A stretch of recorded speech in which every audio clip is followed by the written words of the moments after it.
નમસ્કાર મિત્રો, ગુજરાતી વાર્તામાં આપનું સ્વાગત છે। જ્યારે પણ કોઈ વ્યક્તિના જીવનમાં દેવી લક્ષ્મી આવવાની હોય છે ત્યારે તેને કુદરત તરફથી કેટલાક ખાસ સંકેત મળવા લાગે છે। આપણી આસપાસ દરરોજ અનેક ઘટનાઓ બને છે, પરંતુ આપણે તેના પર ધ્યાન આપતા નથી। ધાર્મિક માન્યતાઓ અનુસાર આમાંથી ઘણી ઘટનાઓ આપણને શુભ અને અશુભ બંને સંકેતો આપે છે। આવા જ કેટલાક શુભ સંકેતો જણાવવામાં આવ્યા છે જે તમારા જીવનમાં આર્થિક લાભ અને ખુશીઓ લાવે છે। જો તમને આ વિડીયોમાં દર્શાવેલ કોઈ પણ સંકેત દેખાય તો સમજી લેવું કે તમારો ખરાબ સમય જલ્દી ખતમ થવા જઈ રહ્યો છે। તો ચાલો જાણીએ કે એવા કયા સંકેતો છે જે સૂચવે છે કે સારા દિવસો આવવાના છે। નંબર 1, સાવરણીને દેવી લક્ષ્મીનું પ્રતીક માનવામાં આવે છે। જો તમે કોઈ કામ માટે બહાર જઈ રહ્યા છો અને કોઈને રસ્તો સાફ કરતા જુઓ તો સમજી લો કે દેવી લક્ષ્મી જલ્દી જ તમારા પર મહેરબાની કરવા જઈ રહી છે અને તમારા ઘરની સમસ્યાઓ દૂર થવા જઈ રહી છે। તમને પૈસા પણ મળી શકે છે। નંબર 2, જો તમે ક્યાંક જઈ રહ્યા હો અને રસ્તામાં 16 મેકઅપ સાથે નવપરિણીત દુલ્હન જુઓ તો સમજી લો કે તમારી સાથે કંઈક સારું થવાનું છે। જ્યોતિષ શાસ્ત્ર અનુસાર જો ગુરુવારે કોઈ કુંવારી છોકરી પીળા કપડાં પહેરેલી જોવા મળે તો સમજી લેવું કે તમને ભવિષ્યમાં આર્થિક લાભ થવાનો છે। નંબર 3, જો ઘરમાં એક જગ્યાએ 3 ગરોળી એકઠી થતી જોવા મળે તો તે દેવી લક્ષ્મીના ઘરે વહેલા આવવાનો સંકેત છે। આ સંપત્તિમાં વધારો થવાનો સંકેત છે। આ સિવાય દિવાળીના દિવસે તુલસીના છોડની પાસે ગરોળી જોવી પણ ખૂબ જ શુભ માનવામાં આવે છે। પરંતુ જો તુલસીના છોડની નજીક વધુ ગરોળી જોવા મળે તો તે ભવિષ્ય માટે અશુભ સંકેત ગણી શકાય। નંબર 4, જો સ્ત્રીના ડાબા હાથ અને પુરુષના જમણા હાથને અચાનક ખંજવાળ આવવા લાગે તો તે પણ શુભ માનવામાં આવે છે।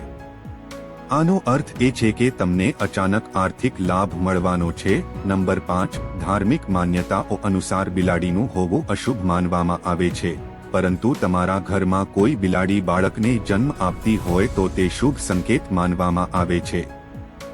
જ્યાં બિલાડી તેના બાળકોને જન્મ આપે છે અને તે ઘર ધનથી ભરેલું હોય છે ત્યાં માતા લક્ષ્મી જલ્દી જ આશીર્વાદ આપે છે। નંબર 6, એવું માનવામાં આવે છે કે દેવી લક્ષ્મીજી ઘરમાં પ્રવેશ કરે તે પહેલા પરિવારના સભ્યોની ખાનપાનની આદતોમાં બદલાવ આવે છે। તેમને ભૂખ ઓછી લાગે છે અને ઓછો ખોરાક પણ પૂરતો લાગે છે। પરિવારના તમામ સભ્યો વચ્ચે પ્રેમ વધવા લાગે છે।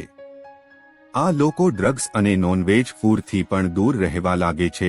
7મો નંબર, સામુદ્રિક શાસ્ત્ર અનુસાર શરીરના કેટલાક અંગો મચાવવાથી પણ તમને ઘણી બાબતોનો સંકેત મળે છે।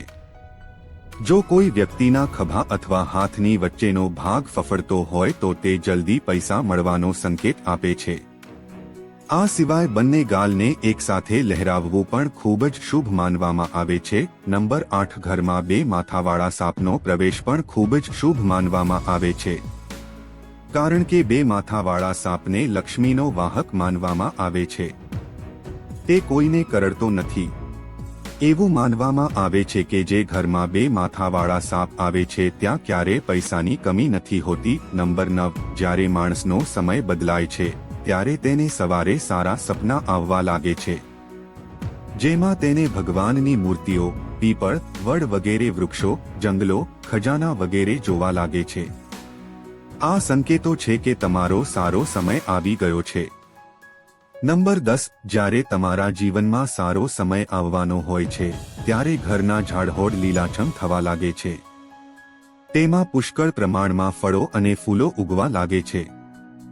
આમાં ખાસ કરીને તુલસી અને કેળાના છોડ ખૂબ જ સુંદર અને આકર્ષક લાગે છે। જો તમને આ વિડીયો પસંદ આવ્યો હોય તો વિડીયોને લાઈક કરો, ચેનલને પણ સબસ્ક્રાઇબ કરો અને તેની બાજુમાં આવેલ બેલ આઇકોનને દબાવો અને તમામ પસંદ કરો, જેથી તમને વિડીયોની સૂચના સૌથી પહેલા મળે। અને કોમેન્ટ બોક્સમાં શ્રી કૃષ્ણ, જય શ્રી રામ લખો। વિડીયોને અંત સુધી જોવા બદલ તમારો ખૂબ ખૂબ આભાર।